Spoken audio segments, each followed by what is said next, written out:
Mula kay Kian Thoughts, Japan pumalag sa China. No, South Korea tumulong na din, nagpadala ng mga fighter jets. Uy, ano tong mga tagpong to?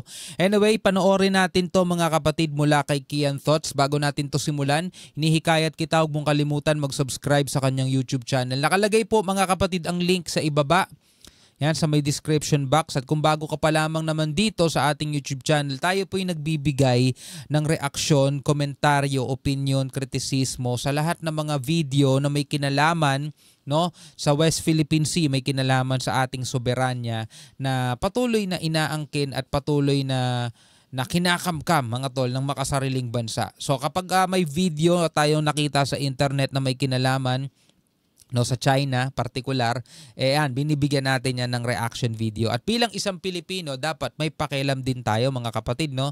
Dapat may pakialam ka rin. Tulad ng pakialam mo sa buhay na nangyayari sa mga artista, sa mga influencer, dapat may pakialam ka sa sarili mong bansa. So wag na natin patagalin pa.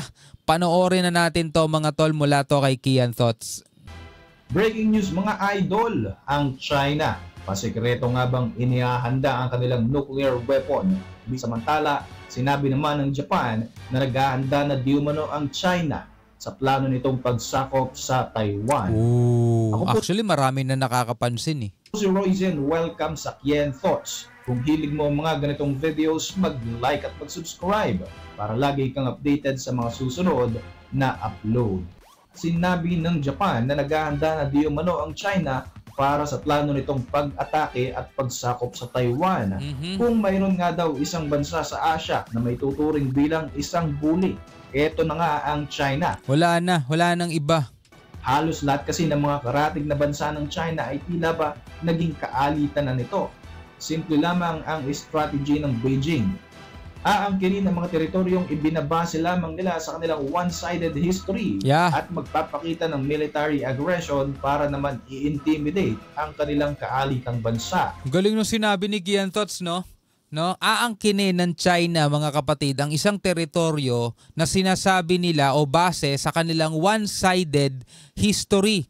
No, sasabihin ng China, hindi, ano namin yan amin yan meron kaming historical rights diyan diba? Tas ang gagawin nila, magpapadala sila ng kanilang mga puwersa para intimidate kung sino man yung gobyerno na nandoon na nangangasiwa sa bansang yon. At kung yung gobyernong yon mga kapatid, kung mahina at madaling matakot, wala, titiklop yun mga tol sa China at ibibigay na lang nila yung gusto nila sa China kesa naman girahin sila ng napakalaking puwersa, ng pinakamalaking puwersa sa buong daigdig, diba? Ikaw man diba? Ganito nga ang nangyayari sa kasalukuyan. Isa nga sa mga nakaranas ng pinakabagong pangbubuli ng China ay ang Pilipinas sa South China Sea.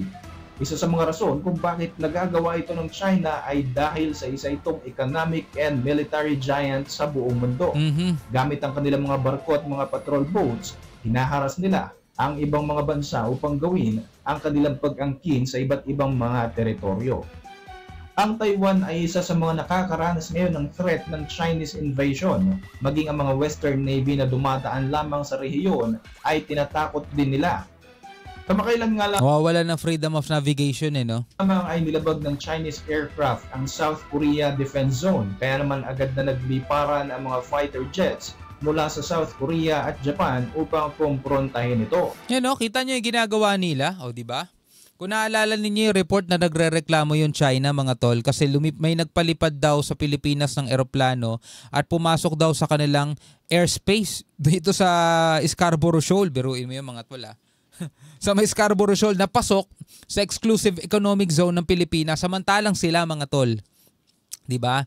Nagpapalipad sila ng eroplano nila sa defense zone ng ibang bansa. Tindi. Matapos nga ang mga ganitong gawain ng China, nagsimula na ang Japan sa kanilang anti-China military drills. Naalarma ang Japanese government sa aggressive behavior ng China kontra sa Taiwan ito lamang November. Ang isla ng Yonaguni ay nasa 100 km east of Taiwan, samantalang ang uninhabited Senkaku Island ay malapit lamang dito. Ang mga teritoryong ito ay disputed territory ng Japan at China. Nangangamba ang Tokyo na kung sakaling sakupin ng Beijing ang Taiwan, siguradong magiging interesado ang Beijing sa mga isla ng Senkaku at Yonaguni. There is a significant increase in military activity, particularly by China and Russia, in the East China Sea, South China Sea, and Western Pacific. Papansin nyo, ang daming bansang problemado sa China, no mga tol? Bulas kasi talaga eh. When we consider these factors, we can recognize that the national security environment around Japan is becoming much harsher.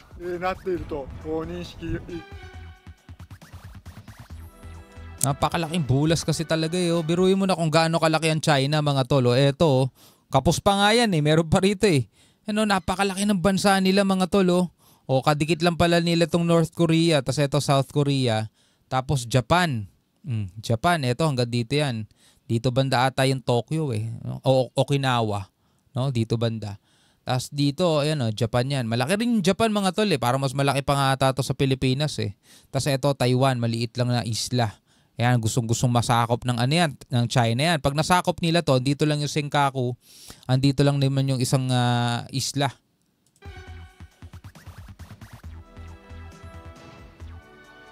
Itong dahilan kaya naman naghahanda na ang Yonaguni Island. Japan na ipagtanggol ang kanilang Western Islands sakaling maisipan ng China na angkinin na rin ito. Papalagan Japan.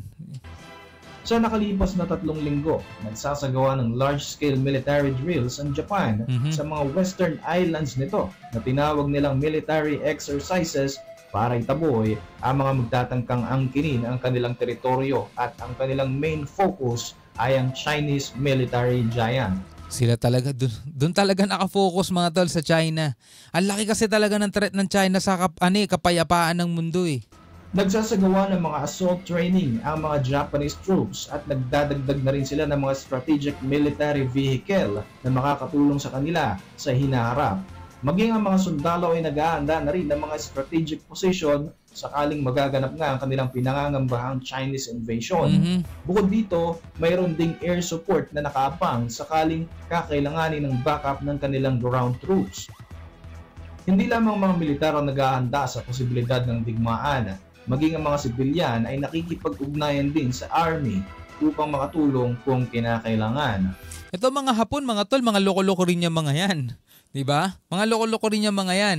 Actually mga tol, eto mga Chinese, no, okay naman eh. Diba? Okay naman talaga sila. Eto lang talagang gobyerno nila mga tol. Syempre, anong magagawa ng mga Chinese citizen mga tol? Actually, maraming ang mga mamamayan sa kanila eh. Kung pwede lang, aalis na sila dun sa bansa nila eh. Diba? Ang dami nating napapanood na ganyan. Dami rin natin nababalitaan. Ultimo yung mga mamamayan nila gusto nang lumipat, no, sa ibang bansa, gusto nang lumayo, gusto nang tumakas mga tol. Ito lang talaga si Xi Jinping at saka yung mga alipores niya mga tol. Pero yung mga Chinese na naninirahan na rito sa Pilipinas, for example, ng napakahabang panahon na payapa naman sila eh. Tahimik naman sila eh. Wala ka namang mababalitaan na nanggugulo sila mga tol eh. Diba? Napakaayos nga ng Chinatown eh. Napakaayos nga ng Chinese community rito at nire-respeto sila ng mga Pilipino. Actually, ina-admire nga ng mga Pilipino yung kahusayan nila, lalong-lalo na pagdating yung mindset nila sa pagnenegosyo. Napakarami nating matututunan sa kanila. Sa totoo lang mga tol, napakarami nating matututunan sa kanila. Marami tayong mga ina-idol, marami tayong mga hinahangaan ng mga Chinese na talagang marami tayong kapupulutang mga aral. So hindi tayo galit mga tol sa mga in-check. Hindi tayo galit sa mga Chinese. Ang ayaw natin mga tol, yung ginagawa ng kanilang presidente, ng kanilang mga sundalo doon, ng kanilang gobyerno na pangaangkin, no, sa teritoryo natin, sa teritoryo ng Pilipinas. Siguro kahit naman sila mga tol mauunawaan nila, 'di ba? Kasi unang-una, kung pagbabasehan natin international law, 'di ba? Pilipinas talaga panalo eh. Kung pagbabasehan natin United Nations, Pilipinas talaga panalo at kahit nung unang panahon pa, meron nga tayo, 'di ba? Yung pinakamatandang mapa. Kung merong historical claim ang China, meron din tayong historical claim, historical rights. Dahil meron nga tayong ganun mapa. Sobrang tagal na at part talaga ng Pilipinas mga tol. Etong Baho de Masinloc. Hindi naman tayo nag-imbento ng mga 9 dash line o 10 dash line na katulad ng ginawa ng China eh. At saka buti sana kung Pilipinas Pilipinas lang ang nagrereklamo sa China? Hindi naman eh. Andiyan dyan, nagrereklamo rin yung ibang mga bansa na nahaharas din eh. 'Di ba? Na nagagawan din ng China ng mga hindi kagandahan katulad ng Japan, 'di ba? Malaysia, iba pa. 'Di ba? Ang daming nagagawa ng ng pangaharas itong China. Hindi lang Pilipinas. Ayon sa Japan, kung sakaling sakupin ng China ang Taiwan at sumiklab ang digmaan, libo-libo mga Taiwanese ang lilikas sa kanilang bansa at siguradong tatakbo ito sa Japan. Pilipinas. Tapit nga na isla na maaari nilang puntahan ay ang Yonaguni Island. Para sa Japan, ang China ay isang malaking banta, kaya naman pinaghahandaan na nila ito. Isa pa nga sa ginagawa nila ay ang bumuo ng alyansa para i-counter ang mga magiging galaw ng China na magiging threat sa kanila. Isa nga sa mga alyansa na ito ay ang Quad, alyansa ng India, Australia at Amerika. Pinapalakas na rin ng Japan ang kanilang relasyon sa South Korea sa tulong naman ng Amerika. Ang trilateral alliance na ito ay naglalayong palakasin ang kanilang maritime forces. Ito yung president ng South Korea, wala na-impeach na eh. Kamakailan nga lamang ay naging host ang Japan sa ASEAN nation sa Tokyo. Ang pangunahing layunin nito ay ang palakasin ng kanilang cooperation at relasyon sa mga bansa sa Southeast Asia katulad ng Vietnam, Philippines at Indonesia. Mga bansa na lagi na rin nakakaranas ng pambubuli ng China. Bukod nga sa preparasyong militar ng Japan, tuloy-tuloy ang ginagawa nitong pakikipag-alyansa sa ibang bansa. Sa iba pang balita, tila isang digmaan na naman ang malapit na maganap sa pagitan naman ng China at Taiwan. Naalarma ang marami sa panibagong hakbang na tila ba isinasagawa ng China kung saan may espekulasyon na in-reactivate nito ang isang secret nuclear test facility sa Lok Norsay. Sa lugar na ito, unang nag-conduct ng inaugural atomic bomb test ang China noong October 1964 at matatagpuan ito sa remote northwestern province ng Xinjiang. Base sa analysis mula sa satellite image ng Maxar Technology, lumalabas na may posibilidad na mag-conduct ng nuclear test o simulation with chemical explosives ang China sa hinaharap. Lumalabas na mula 2017 hanggang 2023 ay may malalaking upgrade at development sa facility na ito. Agad namang itinanggi ng China ang report na ito mula Siyempre, tatanggi nila sa New York Times at sinabing nagpapakalat lamang ang naturang publication ng nuclear threat hysteria sa publiko. Gayunpaman, nangangamba pa rin ng Amerika at iba pang mga kaalyadong bansa ukol sa aggressive behavior ng China sa Taiwan at ang mga analysis na ito ay indikasyon ng invasion plans ng naturang bansa. Matatandaan na binantaan ni Xi Jinping na i-occupy nito ang Taiwan kahit pangaraw gumamit ito ng puwersa dahil kiniklaim nito na ang Taiwan ay bahagi ng China. At ang ultimatum nila dyan mga tol is until 2027, malapit na. Sa pakikipag-usap ng Chinese President kay US President Joe Biden sa nakalipas na summit sa San Francisco, California noong November, sinabi ni Xi Jinping na plano ng Beijing na i-reunify ang Taiwan sa mainland China, subalit hindi pa nila napapagdesisyonan kung kailan ito isa sa katuparan. Sa mga nakalipas na araw ay mas lalo pang tumataas ang tensyon sa pagitan ng Taiwan at China dahil sa geopolitical conflict. Mas tumataas din ang mga military activities ng China malapit sa Taiwan, kabilang na nga ang sinagawa nitong excursion sa Air Defense Identification Zone ng Taiwan. Para sa inyong mga reaksyon, At sabi nga mga kapatid ng China, 'di ba, na talagang hindi daw kumbaga inevitable no ang pagiging reunite nila ng Taiwan mga tol. At nagagalit din ngayon ng China sa Japan dahil hinahype lang daw ng Japan ang military ng China dito sa South China Sea. Ngayon, ayon sa balita mga tol na napanood din natin is mas lalo daw magiging agresibo no. Pinaniniwala ang mas lalong magiging agresibo daw ang China dito sa West Philippine Sea dahil ngayon ay na-ratify na yung RAA o yung Reciprocal Access Agreement ng Pilipinas at ng Japan So yun nga mga kapatid ang babantayan natin na posibleng mangyari this 2025. Anyway, bilang isang Pilipino mga tol, ano ang masasabi mo rito? Pwede ka magbigay ng komentaryo, pwede ka magbigay ng iyong saloobin.